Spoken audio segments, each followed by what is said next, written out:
দুইকার জায়গা কাটছি আপনার 8 জায়গা পানি চলে গেছে গিয়া সামনে পানি আইয়া আমরা বাড়ুয়ার আবার খাইছে খাইসনা খাইছে বড় হাওয়া খাইছে সব 3টা আবার খাইয়া গেছে এই পানি উঠে যদি ডাইরেক্ট যাইতে খুশিয়ার রাখতে এখানে ডারমিনে আমরা বাসে কিলোনে কয়েছে যদি তাই একটা ব্রিজ করছেন কয়েছে দিয়ে যদি টাইম কইয়ে কইছিল খালা কুত্তা টাইম তো ফাইলে না এই সময় মারা গেল আব্দুল ভাই যদি পুরা হেল্প করো এমপির মাধ্যমে যদি একটা কাজ করিলেন যে খেলাটা কুদা হয়ে যাচ্ছে অনেক মানুষ হচ্ছে প্রায় 4-5 লাখ মানুষ 4-5 লাখ মানুষ বাঁচবা তো এখন যে আইসন তাই যদি দয়া করো যে কৃষক প্রায় 1 লাখ মানুষ বাঁচবো এখানে 1 লাখ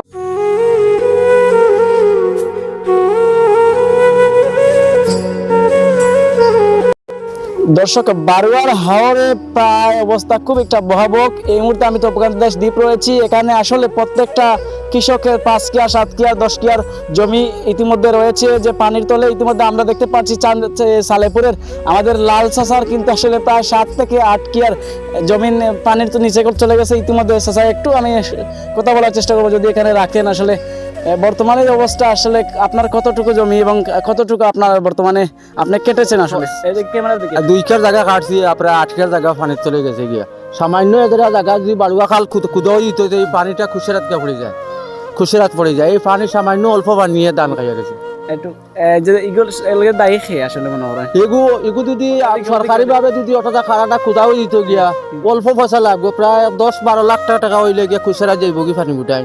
আর ধন্যবাদ। আমরা যেটা জানতে পারলাম আসলে তিনি যেটা বলেছেন তিনি হচ্ছে যে আব্দুল হক সাহেব যদি একটু লক্ষ্য করেন এদিকে একটু খেয়াল রাখেন তাহলে অবশ্যই এটা সম্ভব। তো আমরা আরো একটু জানার চেষ্টা করবো এখানে আসলে তিনি বর্তমানে ধান কাজ করতেছেন। তিনি আসলে বৈশাখের সময় এখন তো কাজের সময়। আমরা আবারও একটু কথা বলার চেষ্টা করবো এদিকে একটু কাছে আসলে আসলে বর্তমানে এই সমস্যাটা কিভাবে সমাধান করা যায় যদি জানতে চান। এখানে যদি ওই খালাটা খুদা হয়ে যায় খুশিরাত পানি পড়বে এখানে ধান বাঁচবো প্রায় 200-300 কের জায়গা আছে বাড়ুয়ার আরো আছে এরপরে পইলেও পড়বো হাইলুনা জায়গা হয়ে যাব গিয়া পানি যদি খুদা হয় খুচরা যদি পানি উঠান যায় কিনা নি হাইলুনা হয়ে যাব গিয়া বরুখাত করা লাগতো না সরকারেরও লাভ হইব কৃষকও বাঁচবো।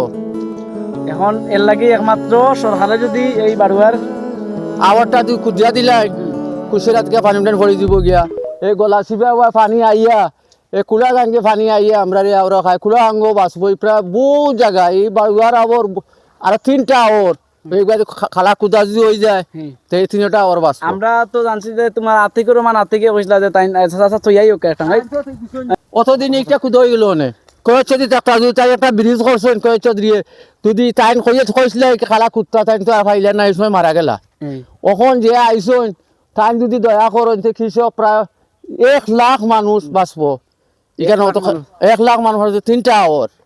আর আচ্ছা হেল্প করো এমপির মাধ্যমে যদি একটা কাজ করিলেন যে খেলাটা কুদা হয়ে যাচ্ছে অনেক মানুষ হচ্ছে প্রায় 4-5 লাখ মানুষ 4-5 লাখ মানুষ বাঁচবা তো খেলাটা কুদা হয়ে যাচ্ছে পানি টান যাইবে কুড়া আঙ্গে পানি আইয়া আমরা বাড়ুয়ার আবার খাইছে খাইসনা খাইছে বড় হাওয়া খাইছে সব 3টা আবার খাইয়া গেছে এই পানি উঠে যদি ডাইরেক্ট যাইতে খুশিয়ার রাখতে এখানে ডারমিনে আমরা বাসে।